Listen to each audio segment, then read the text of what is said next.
Општина Велес ги доби сите потребни дозволи за изградба на кружниот тек кај Авона. Според градоначалникот Чедиев, проектот ги исполнува сите законски процедури. Во секој момент треба да започне реализацијата на истиот. Новиот режим ќе ги опфати сите улици од раскрсницата, а за време на изградбата на кружниот тек ќе биде воведен времен режим на сообраќај.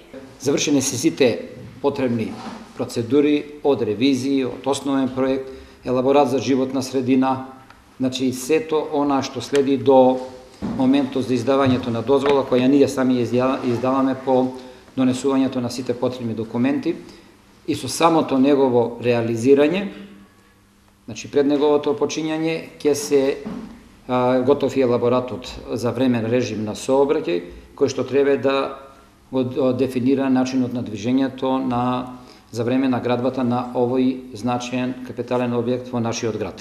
Изградбата на кружниот тек ја наметна потребата да се одземе дел од тротоарите кај фонтаната и на спротивната страна. Времените објекти на овој потек ќе бидат отстранети. Со реализацијата на проектот ќе се подобри безбедноста на сообраќајот, а возачите ќе бидат приморани да ја намалат и брзината на движење. Само во текот на викендот, токму на оваа локација, биле регистрирани 2 сообраќајни незгоди. Она што ни е нас најважно, тоа е безбедноста на движењето на моторните возила, безбедноста на движењето на жителите на град Велес, на пешаците, бидејќи знаете самите дека оваа клучка представува тесно грло во текот на одвивањето на целокупниот 24-часовен, слободно велам 24-часовен сообраќај во нашиот град.